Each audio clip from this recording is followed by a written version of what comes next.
आज से विधिवत श्री गणेश कर रहे हैं बीपीएससी टीचर।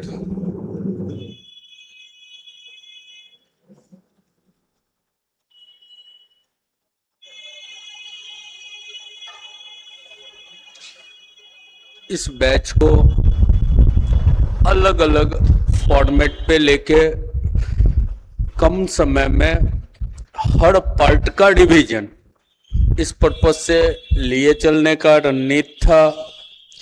तो ज़्यादातर बच्चे वही है जिनका मैथ पूरा है, बस थोड़ी बहुत कमी रह रही है तो उसको मेकअप करना। ओवरऑल एक एक छोटा छोटा पार्ट का डिवीजन होता चला जाए। तो इस वजह से वो बच्चा क्लास की तरह नहीं लिए चलेंगे कि नंबर सिस्टम होगा तब एरिथमेटिक सेक्शन होगा तब एडवांस सेक्शन होगा। उस क्रम में इसको नहीं लेके चलेंगे, रैंडम क्रम चलेगा। जिसको रिवाइज करने के लिए ज्यादा समय चाहिए उसको पहले निपटाएंगे। तो क्रम ये जो चलाएंगे, फर्स्ट फेज में 3 पार्ट को लिए चल रहे हैं। एक, परमुटेशन, कॉम्बिनेशन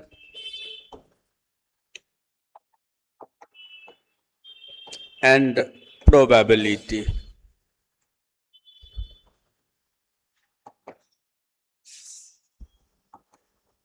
फर्स्ट फेज में इसको, सेकेंड फेज में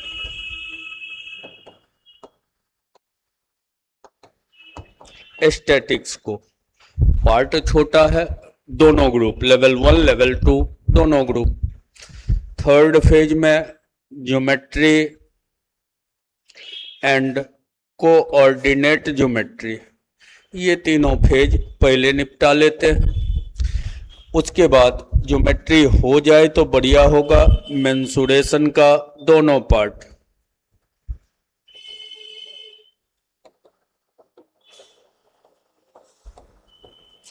2D 3D, ये एक फेज, पहला फेज इसको चलाएंगे। सेकेंड फेज जब आएगा तो वहां पर arithmetic section, percentage, profit loss, discount, partnership,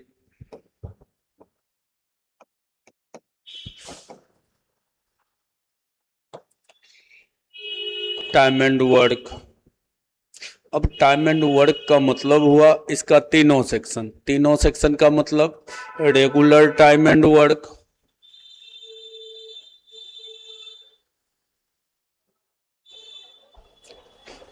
pipe tank related part और mixed proportion,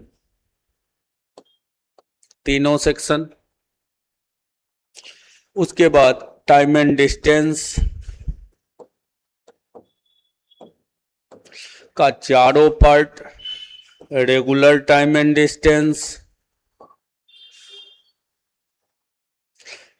train related part, boat steam related part और रेस, चारों सेक्शन। इसके बाद आपका एवरेज, औसत का टोटल सेक्शन। एवरेज के बाद कहानी उठाएंगे रेशियो। अब रेशियो में रेशियो, प्रोपोर्शन एंड एलिगेशन, पूरा पार्ट यहां पर निपटता चला जाएगा। इसके बाद आपका इंटरेस्ट जिसमें सब आ जाएगा, एसआई आ जाएगा, सीआई आ जाएगा, मिक्स्ड एसआई सीआई आ जाएगा और उसके बाद इंस्टॉलमेंट, किस्त, इसी का टुकड़ा है तो ये सब आ जाएगा। इसके बाद एक छोटा पार्ट है स्टॉक एंड शेयर, इसकी कहानी। तो सेकेंड राउंड में एरिथमेटिक सेक्शन का पूरा पार्ट इसी क्रम में लिए चलेंगे। तब इधर आ जाएंगे फिर से वापस एडवांस सेक्शन में, जिसमें आपका पहले ट्रिगो होगा, तब अलजेब्रा होगा,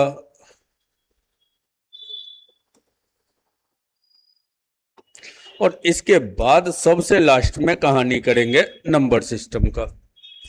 तो क्लास के दौर का शुरुआत परमुटेशन, कॉम्बिनेशन एंड प्रोबेबिलिटी, फिर स्टैटिक्स, फिर ज्योमेट्री, मेंसुरेशन, कोऑर्डिनेट ज्योमेट्री। इसलिए कि इसमें देखते हैं कि बच्चा ये दोनों तो है सीधा कॉन्सेप्ट, कमांड है तो बेहतर है, नई कमांड है तो जितना जल्दी हो सके उसको कमांड करके रख लीजिए, क्योंकि देखो और टिक लगाओ वाला दौर है। हाँ, इसका सेकंड ग्रुप में देखो टिक लगाओ नहीं है, उसमें थोड़ा कैलकुलेशन आ जाएगा। फर्स्ट ग्रुप में देखो टिक लगाओ है। ज्योमेट्री, कोऑर्डिनेट ज्योमेट्री, फॉर्मूला पर कमांड, फिगर पर कमांड, ये सब जरूरी है। तो कुछ अगर मिस हो रहा होगा तो सारा थ्योरम कलेक्शन समय से पहले रहेगा तो बेहतर रहेगा। इस ग्रुप में कहीं कोई फॉर्मूला का चर्चा करते नहीं है, इसलिए ये ग्रुप प्रॉपर लैंग्वेज पर कमांड और सजाने आ जाना चाहिए, कहानी खत्म। नंबर सिस्टम का वेटेज थोड़ा कम है। दूसरा, कॉन्सेप्ट बहुत ज्यादा है नंबर सिस्टम में, पढ़ना खूब है नंबर सिस्टम में। इसको लास्ट के लिए रख दिए हैं। लास्ट के लिए इसलिए कि उसके बाद टाइम के अकॉर्डिंग इस पर डिसीजन लेंगे, टाइम जितना रहेगा उस हिसाब से करते चलेंगे। दूसरा, नंबर सिस्टम समय बीतता है तो बच्चा भूल जाता है, आता सबको है, सबको सब कुछ याद रहता है, कुछ समय बीतता है तो बच्चा भूल जाता है। तो लास्ट में हो रहा होगा, ताजा रहेगा तो उस समय चलो एट ए टाइम अगर टिक लग गया का मतलब कहानी खत्म। उस समय आपका सब क्वेश्चन बन रहा है तो आप सबसे ज्यादा समझदार है, बाद में भूल भी जाइए तो कोई खास फर्क नहीं पड़ने जा रहा है। तो यही क्लास के चलने का क्रम होगा। तो यहां से फेज का शुरुआत करते हैं, बेसिक जानकारियों से क्लास को लिए चलते हैं। परमुटेशन, कॉम्बिनेशन, प्रोबेबिलिटी में इन करने से पहले थोड़ी सी कहानियों की चर्चा कर लेते हैं। एक सेक्शन को पहले साइड कर लीजिए। अब फिक्स ग्रुप को आप भी ये बना के चलिए कि फिक्स ग्रुप है का मतलब है उसको बनाने का तौर तरीका सब कुछ बंधा हुआ है, तो उसी हिसाब से पहले एक ग्रुप विशेष को हटा देते हैं और उसके बाद आराम से परमुटेशन, कॉम्बिनेशन, प्रोबेबिलिटी से बढ़ते चलेंगे। एक ग्रुप विशेष n पॉइंट को आपस में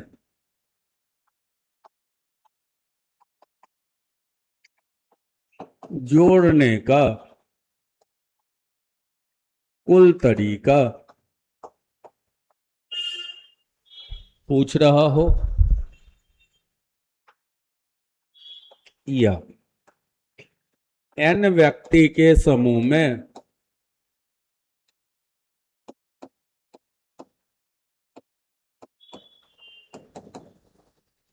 प्रत्येक ने प्रत्येक से हाथ मिलाया, प्रत्येक ने प्रत्येक से हाथ मिलाया,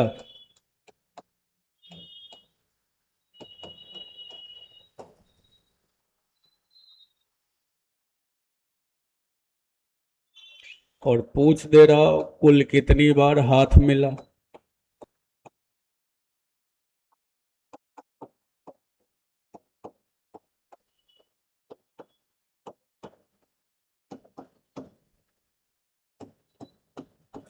n टीम में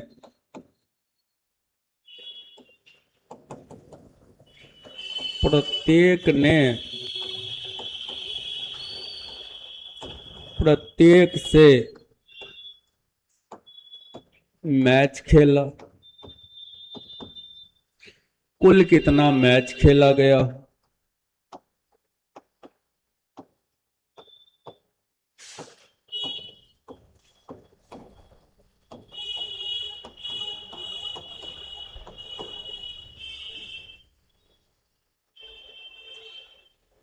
इस तीन में से कोई भी सवाल रहे, फॉर्मूला यूज कीजिएगा n into n minus 1 divided by 2।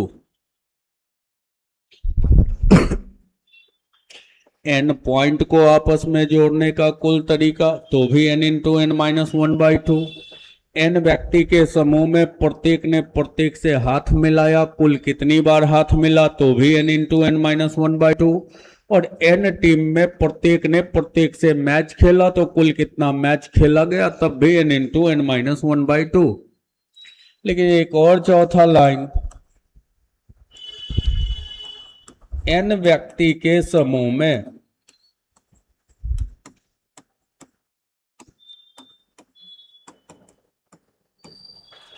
प्रत्येक ने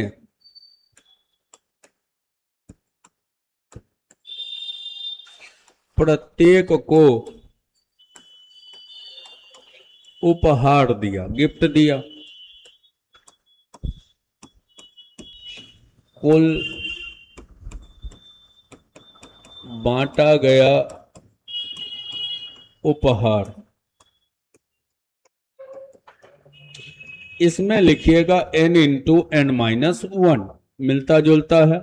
उसमें देखिए तो डिवाइडेड बाई टू किए हैं, इसमें डिवाइडेड बाई टू नहीं किए, उसमें बाई टू भी है, इस वाला में उपहार बांटने में डिवाइडेड बाई टू नहीं है। अब थोड़ा सा समझिए, जैसे मान लीजिए कोई धरती पर 5 गो बिंदु है जहां तहां पर, अब कह रहा है इसको जोड़ने का कुल तरीका कितना होगा।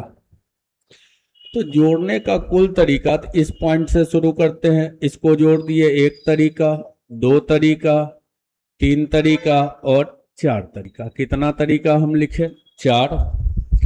अब इसका तो इससे जुड़ा हो चुका, तो इसको जोड़ेंगे तो एक तरीका, दो तरीका और तीन तरीका। इसको जोड़ेंगे तो हो गया एक तरीका, दो तरीका। अब इसको जोड़ेंगे तो एक तरीका। सबको जोड़ के लिख देना, यही है जोड़ने का तरीका। तो किसको जोड़े, एक, दो, तीन, चार। पॉइंट था 5, तो कहां तक जोड़े, 4 तक। अगर एक 5 पॉइंट था तो हमने जोड़ा कहां तक, 4 तक। अगर 10 पॉइंट रहता तो 9 तक। तो n पॉइंट रहता तो कितना तक जोड़ते, n माइनस वन पद तक जोड़ते। अब लगातार संख्या के योग का फॉर्मूला होता है अंतिम चेहरा, तो अंतिम चेहरा है n माइनस वन इंटू अंतिम फेस प्लस वन। तो इसमें एक जोड़ेंगे तो क्या बनेगा, n divided by 2। Basic formula पढ़े होंगे ना, 1 से n तक का योग, तो n into N plus one by two. तो अब अंतिम में क्या लिखा हुआ है, n माइनस वन। तो नंबर क्या पढ़ेंगे, लास्ट चेहरा इंटू लास्ट चेहरा प्लस 1 बटा 2। तो लास्ट चेहरा ये हुआ, इसमें एक जोड़े n बटा 2।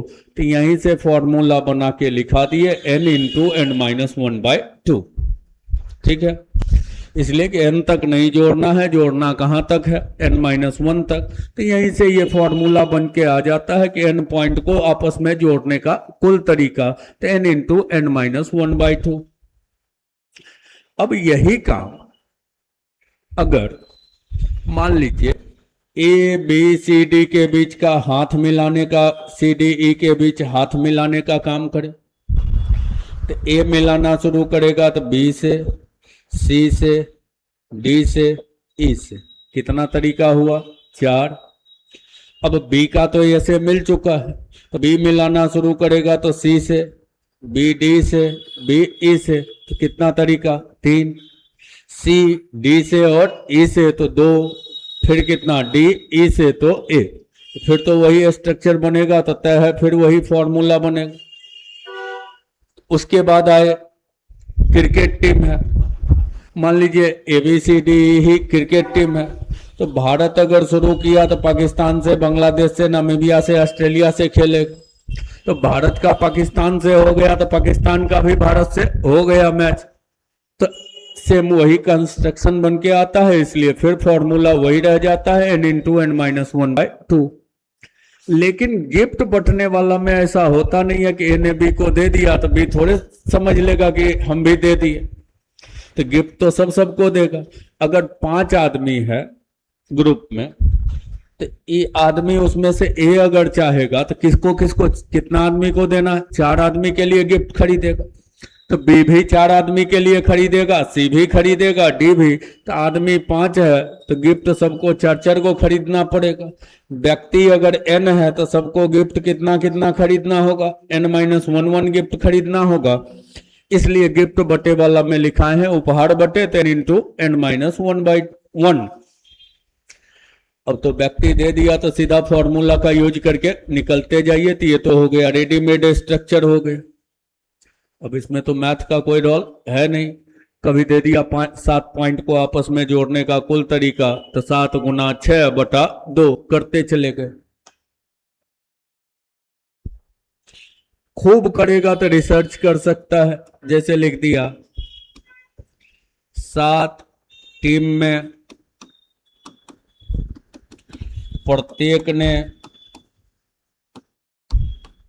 प्रत्येक से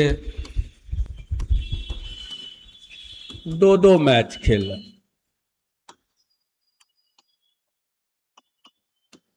7 टीम में सबने सबसे 2-2 मैच खेला, या और एक बढ़ा देते हैं 3-3 मैच खेला,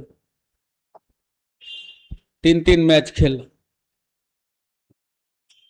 फिर 4 का चयन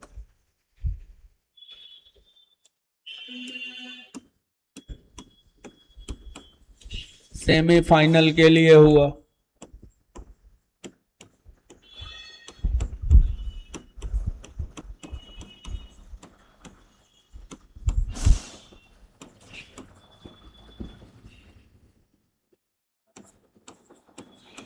सेमीफाइनल में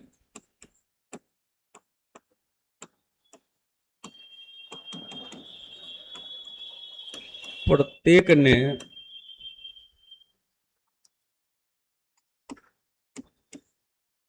प्रत्येक से 2-2 मैच खेला।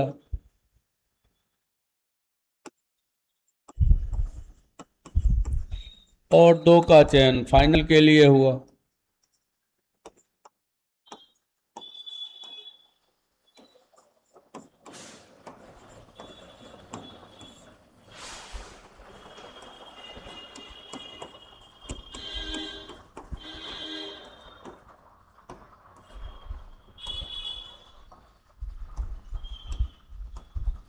एक मैच बाद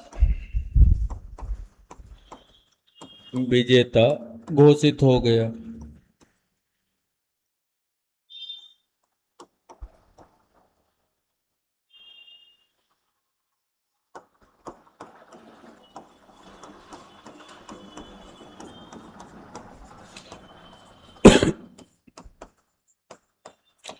पूछ दिया आपसे कुल कितना मैच खेला गया।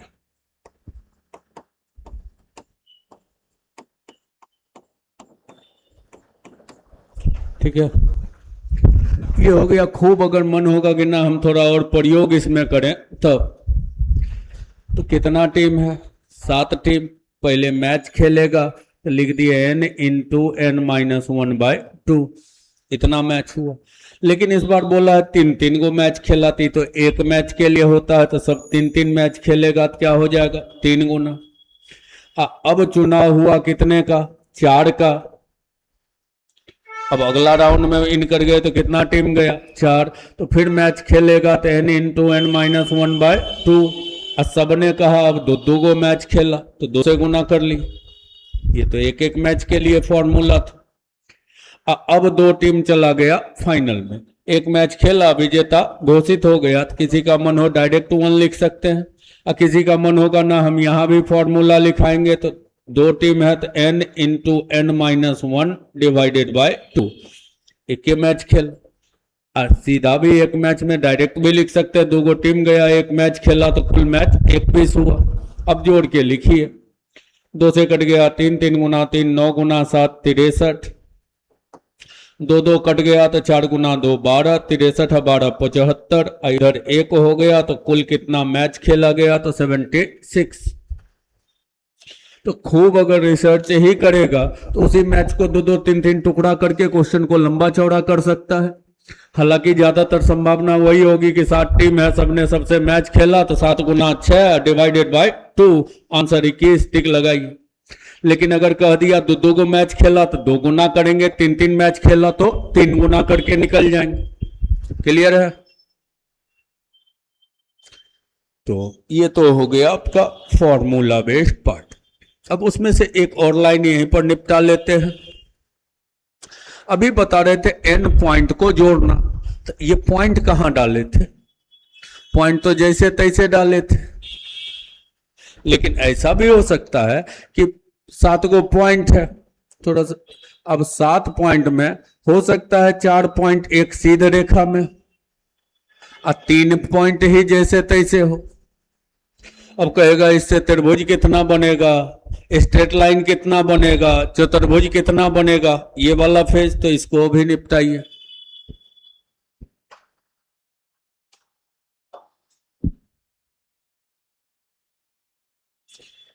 हालांकि इसको निपटाने से पहले थोड़ा बहुत एनसीआर एनपीआर की जरूरत पड़ेगी, तो शुरुआत कर लेते हैं, तब उसको जोड़ लेंगे।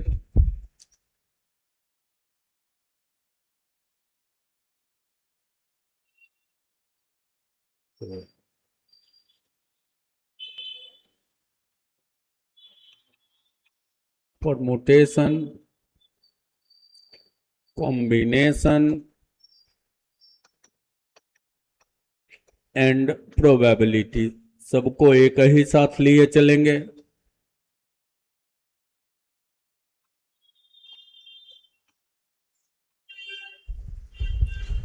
परमुटेशन हिंदी भी लिखे, हिंदी में कहते हैं क्रमचय, संचय और प्रायिकता। परमुटेशन का मतलब सीधा सीधा भाषा में, आसान भाषा में समझिए, सजाना होता है। कॉम्बिनेशन का मतलब सीधी सीधी भाषा में समझिए तो चुनना होता है। 10 के टीम में से 2 को चुन के निकालना, वो है कॉम्बिनेशन। अब 10 आदमी है, उसको बैठ के सजा देना है लाइन में, तो वो हो गया परमुटेशन। और प्रोबेबिलिटी ये होता है, यहां का टुकड़ा है तो चयन का संभावना को ही प्रोबेबिलिटी प्रायिकता कहते हैं। अब इसको थोड़ा बाद में कहानी करेंगे। तो n व्यक्ति का समूह है, उसमें से r को लेके सजाना पड़े तो ये हो गया NPR। n व्यक्ति के समूह में से r को लेके चुनने को कहे तो ये हो गया NCR। NPR हो जाता है factorial n divided by factorial n minus r। और n व्यक्ति में से r को चुनना हो तो NCR हो जाएगा factorial n divided by factorial n minus r, तो यहां रहेगा ही, साथ में डिवाइड फैक्टोरियल r भी रहेगा। सजाना है factorial n divided by factorial n minus r, और चुनना है तो factorial n divided by factorial n minus r into r। जैसे 5 में से 2 को सजाना है, 2 को लेके सजाना है, तो 5p2 है। अब सजाएंगे कैसे? तो फैक्टोरियल 5 लिख दिए और नीचे लिख दिए 5 में से 2 घटा तो फैक्टोरियल 3। अब इसको अगर सॉल्व करते हैं, फैक्टोरियल का मतलब क्रम गुणित, जिनको ना पता हो ये है फैक्टोरियल 5, या ऐसे करके पीछे ये इंडिकेटर लगाए तो ये भी फैक्टोरियल का सिंबल है। इसका मतलब होता है 5 4 3 2 1, मतलब जो डेटा है डाउनवर्ड में चले तो 1 तक के गुणनफल को फैक्टोरियल कहते हैं।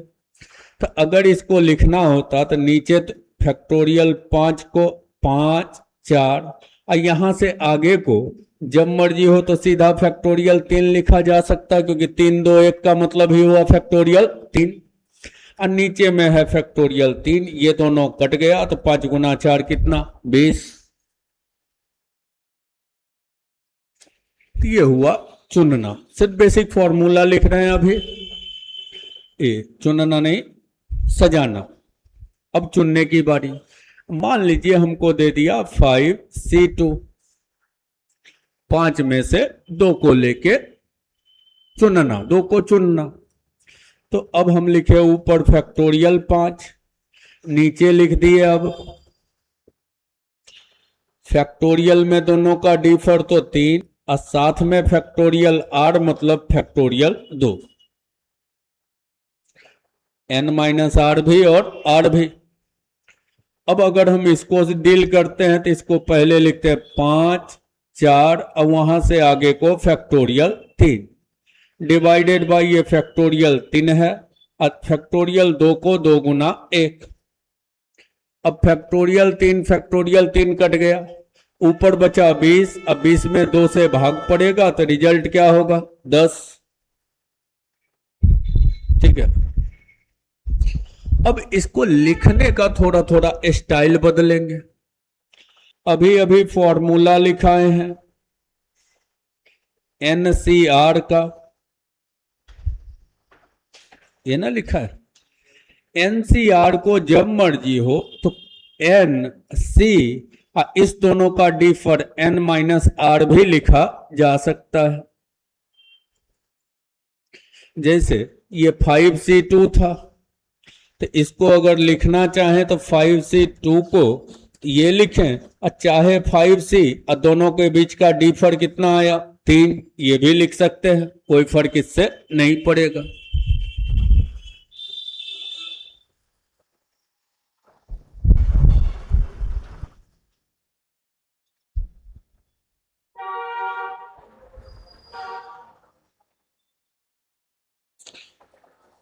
अब आइए, अब मान लीजिए, अब बनाइए कैसे, वो कहते हैं एक तो हुआ लिख लिख के पूरा फॉर्मूला लिखेंगे, उसके जगह इसको बनाने का जब प्रयास कीजिए तो नीचे में क्या है, 2 है, तो 2 स्टेप इसको डाउनवर्ड डायरेक्शन में ले जाइए, 5 4, और ये वाला फैक्टोरियल नीचे चिपका दीजिए, 1 गुना 2 2, 2 से कट गया, आंसर हो गया 10। कैलकुलेशन को फास्ट करने के लिए जैसे दे दिया 17C3, तो हम 17 को 3 स्टेप डाउनवर्ड ले गए, 17 16 और 15, और नीचे में कर दीजिए फैक्टोरियल 3, 3 का मतलब 1 2 और 3। अब काट लीजिए, 3 से कट गया 5 बार, 2 से 8, 8 गुना 5 40, 17 गुना 40 680 हो जाएगा।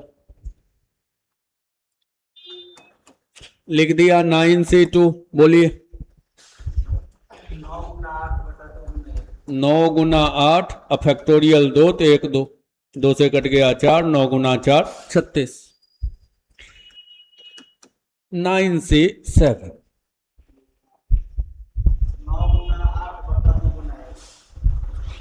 अब देखिए, तो अब 7 स्टेप नीचे ले जाना टफ हो जाएगा, तो बढ़िया होगा तो अभी अभी एक फॉर्मूला लिखा है, NCR को NCn-r भी कह सकते हैं, तो 9 में 7 घट गया 2। अब इसको 2 स्टेप ले जाइए तो 9 गुना 8 बटा फैक्टोरियल 2, तो ये हो गया 36। तो कभी बड़ा डेटा भी आ सकता है जैसे आ गया 13 से 11 आया, तो 11 स्टेप ले जाना तो टफ काम, तो इसी को हम फिर क्या लिखेंगे, 13 से 11, 13 का डिफर 2। अब इसको करेंगे तो 13 गुना 12, 2 स्टेप नीचे ले गए, फैक्टोरियल 2 तो 1 गुना 2, 2 से कटा 6, 13 गुना 6 78 हो जाएगा।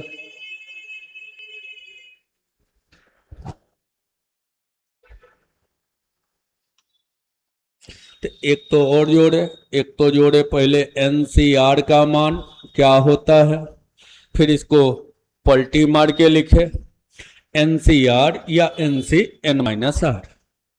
दूसरा एक जोड़िए, NCN का मान 1 होता है, n में से n को चुनना तो 1। अब जरा देखिए इसको फिर से आइए, तो NCN को तो दोनों का डीफर भी लिख सकते हैं, अभी अभी बताए। तो डीफर लिखते तो इसको क्या लिखते, 0। तो NC0 कहिए या NCN कहिए, उसका मान क्या होगा, 1। तो NC0 n में से 0 चुनना या n में से n चुनने का तरीका, तो ये हो गया आपका 1। अब एक लिस्ट और बना लीजिए, इसमें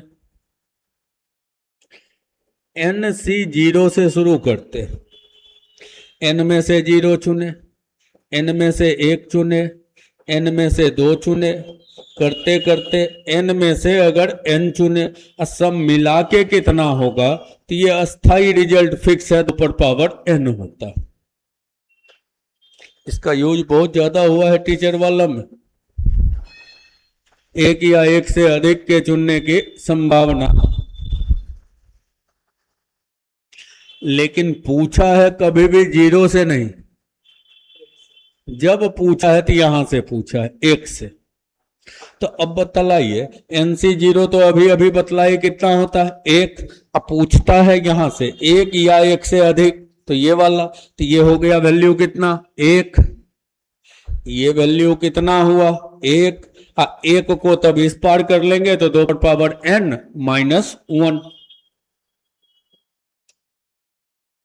क्वेश्चन लिखते हैं, 7 के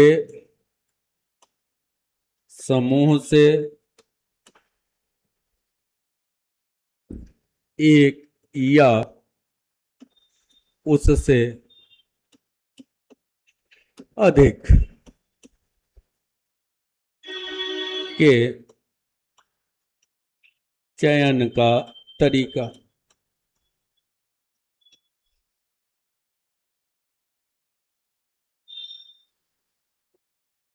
चयन का कुल तरीका, कितने तरीके से चुना जा सकता है। तो 7 के समूह से चुनना है, और कहां से, 1 चुन सकते हैं, अथवा 2 चुन सकते हैं, अथवा 3 करते हुए 7 में से 1, 7 में से 2, 7 में से 3 करते करते 7 में से कितना तक चुन सकते हैं, 7 तक। लेकिन इस लिस्ट में देखिए तो 0 से स्टार्ट नहीं है, तो ये वाला क्या बनेगा, 2 पर पावर 7 और -1। 2 पर पावर 7 128, -1 तो 127 तरीके से चुना जा सकता है। तो 1 या 1 से अधिक, और उधर जो formula direct to the power n लिखे हैं वो लिखे 0 या 0 से अधिक, यहां 1 या 1 से अधिक पूछा, तब सीधा 2 पर पावर 7। तब तो 0 भी जब आ जाता, तो 0 आ जाता तो कहां तक रहता, 2 पर पावर 7 तक। ये एक हो गया चयन का तरीका। अब कहानी कर रहे थे, वो था आपका एक शब्द के लिए, तब तक फॉर्मूला को दुरुस्त कर लीजिएगा। फॉर्मूला में ये ना रहे कि फॉर्मूले याद कर रहे हैं, क्योंकि उसके बाद तो दौड़ शुरू हो जाएगा। अब अभी कह रहे थे कि कुछ पॉइंट है, तो अभी तो असंरेख को जोड़ने का, स्ट्रेट लाइन बनाने का तरीका पूछ रहे थे। अब कह दिया 10 बिंदु में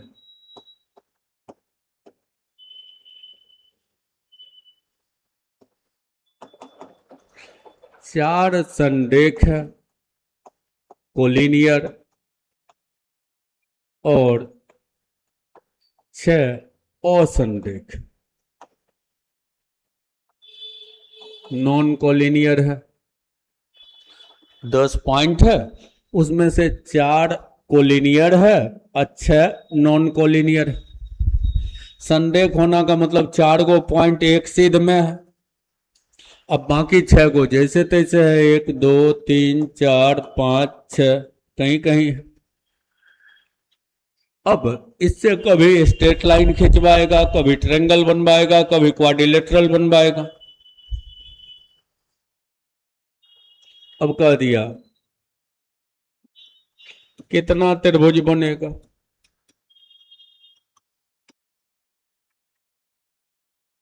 ये पूछती। कभी कह दिया इससे कितना चतुर्भुज बनेगा,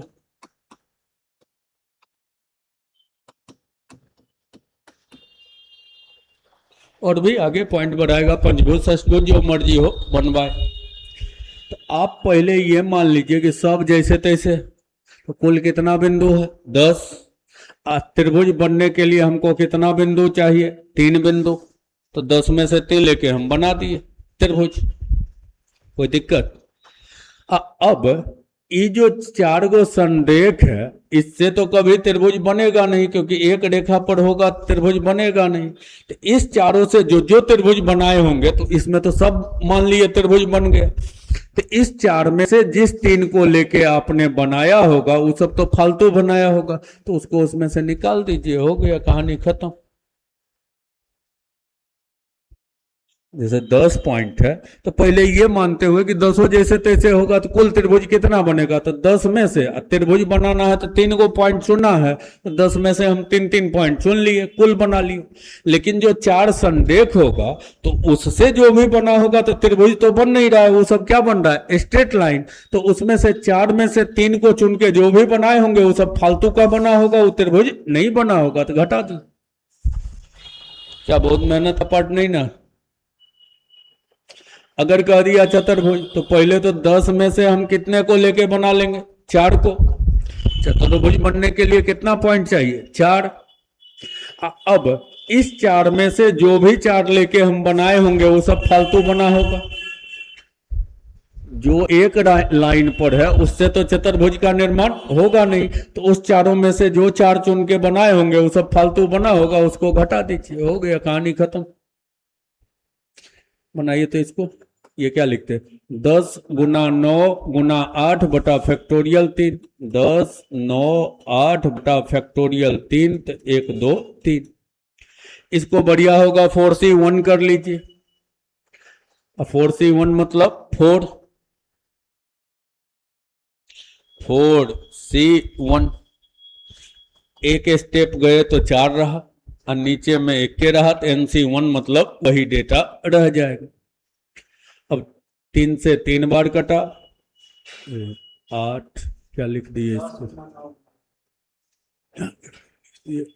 10 9 8। 3 से कटा 3 बार, 2 से कटा 4 बार, 4 गुना 3 12 गुना 10 120 में से 4 घटेगा तो 116। यहाँ आइए, 10 से 4 का मतलब 10 गुना 9 गुना 8 गुना 7 बटा फैक्टोरियल 4, 1 2 3 4 माइनस NCN का मान क्या बताए, 1। NCN या NC0 मतलब 1। अब काट लीजिए, 4 गुना 2 8, तो ऐसे ही कट गया। 3 कटा, 7 गुना 3 21 गुना 10 210 माइनस 1 बराबर 209 बन जाएगा।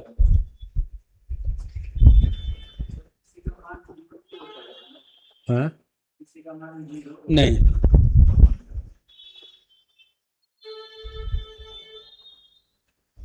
सब कहानी छोटी छोटी हर कहानी करेंगे, कोई ऐसा छोटा कहानी नहीं होगा जो छूटा हुआ होगा। अब तीसरा, सरल रेखा कितना बनेगा,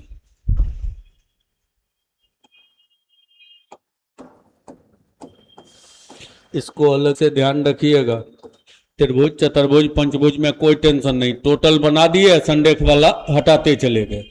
लेकिन कितना सरल रेखा बनेगा, तो पहले तो हम 10 में से कोई भी 2 पॉइंट चुन लिए, तो सरल रेखा बन गया। उसमें से घटा दिए, संरेख में से चुना गया हर 2 पॉइंट को घटा दिए, यहां तक में कोई दिक्कत नहीं। लेकिन सरल रेखा अलग से ध्यान रखिएगा, एक बाद में प्लस भी करते हैं। ये क्यों करते हैं वो भी बताएंगे। इसको तो 10 गुना 9/2 तो 45, 4 गुना 3 12/2 तो 6, और लास्ट में +1। 45 1 46 में से 6 घट गया तो कुल कितना 40। ये +1 का ये करते हैं। ये तो समझ में आया कि 10 में से 2 बना लिया, जो संरेख था उस वो घटा दिए। लेकिन 4 को पॉइंट संरेख है तो त्रिभुज तो नहीं बनेगा, एक भी चतुर्भुज नहीं बनेगा, लेकिन सरल रेखा तो एक पीस बनेगा। तो घटाने में तो सबको घटा देते हैं, तो बाद में वही एक पीस क्या करते हैं जोड़ देते हैं। तो यही सरल रेखा वाला को अलग से ध्यान रखिएगा।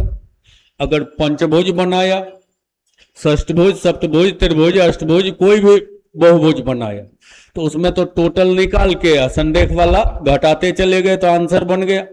लेकिन सरल रेखा जब बनाएगा तो वहां भी वही किए, टोटल निकाल के संरेख वाला घटा दिए, लेकिन बाद में एक पीस उसमें जोड़ लेना होगा, क्योंकि पॉइंट से जो बनेगा वो सरल रेखा बनेगा। क्लियर है? तो जैसे 7 संरेख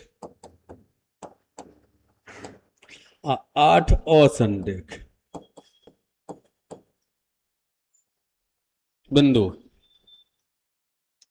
आपको बनाना है पंचभुज। सरल रेखा और पंचभुज 2 सवाल दिए। कितना सरल रेखा बनेगा 1 सवाल, और कितना पंचभुज बनेगा दूसरा सवाल। सरल रेखा तो पहले तो टोटल गिने, टोटल कितना हुआ 15, उसमें से हम 2 को चुन लिए। अब माइनस करेंगे संरेख वाला तो 7 में से 2 को माइनस कर दिए, और लास्ट में चूंकि सरल रेखा है तो एक प्लस करेंगे। लेकिन जब पंचभुज बना रहा है तो टोटल पहले 15 में से हमने किसको चुना 5 को, और उसमें से संरेख 7 है, 7 में से जो भी 5 चुने वो क्या किए फालतू चुने, तो घटा दीजिए। इसमें प्लस करने का लफड़ा नहीं है। तो कैलकुलेशन जितना बड़ा डेटा देगा उस हिसाब से आपका कैलकुलेशन होगा। तो पॉइंट वाला लफड़ा को माने कि क्लियर है, कोई सवाल रहेगा तो अपने से बन जाएगा, कोई सवाल रहेगा इसका तो बन जाएगा। कभी स्ट्रेट लाइन बनवाएगा, कभी त्रिभुज, कभी चतुर्भुज, कभी पंचभुज।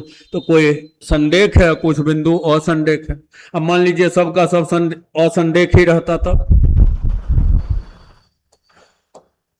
सीधा असंरेख 15 असंरेख बिंदु, संरेख है ही नहीं। स्ट्रेट लाइन बनाना होता तो सीधा 15 में से कोई 2 चुन के बना देते, और पंचभुज बनाना होता तो कोई 15 में से 5 चुन के बना देते, हो गया, यही आंसर रह गया। मतलब पढ़ना तब पड़ेगा जब कुछ संरेख होगा और कुछ असंरेख होगा।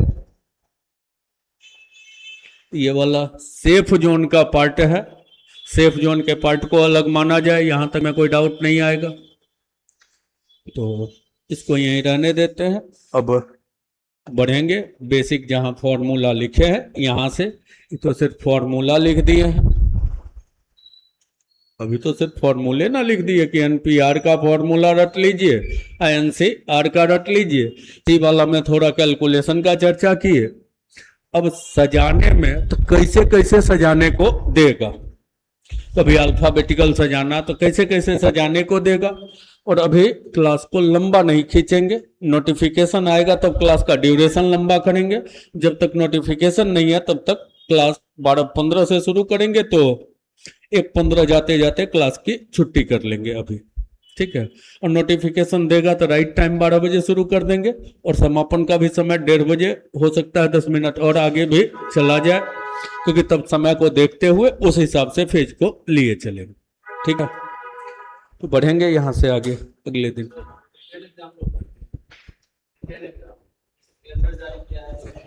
हाँ हाँ, तो वो जब विधिवत नोटिफिकेशन आता है तो उसमें क्या क्या अरेंजमेंट लेता है।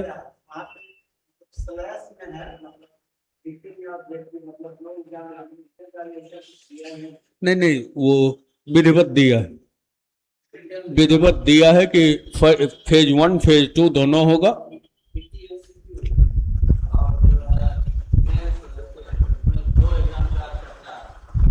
तो कोई भी फेज रहे उससे कोई फर्क नहीं पड़ता, उन सारे अरेंजमेंट के लिए आराम से चलेंगे। ठीक है, अरिथमेटिक बनाने का सिस्टम करना पड़ेगा। हाँ फर्स्ट फेज नहीं, उसको रिटर्न करेगा कि नहीं वो नहीं क्लियर किया है। 2 फेज किया है, पीटी और मेंस किया है, उसको किस फॉर्मेट पे ले जाएगा, तो इसलिए ना कहे कि नोटिफिकेशन आने दीजिए, फिर ये भी हिंट करते चलेंगे कि उसको लिखने का तरीका क्या होगा, अंदाज क्या होगा।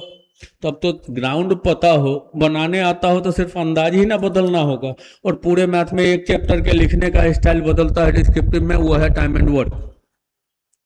वो जो इफिशियंसी से बनाते हैं, वो इफिशियंसी मैथ का कॉन्सेप्ट नहीं है, वो फिजिक्स का कॉन्सेप्ट है।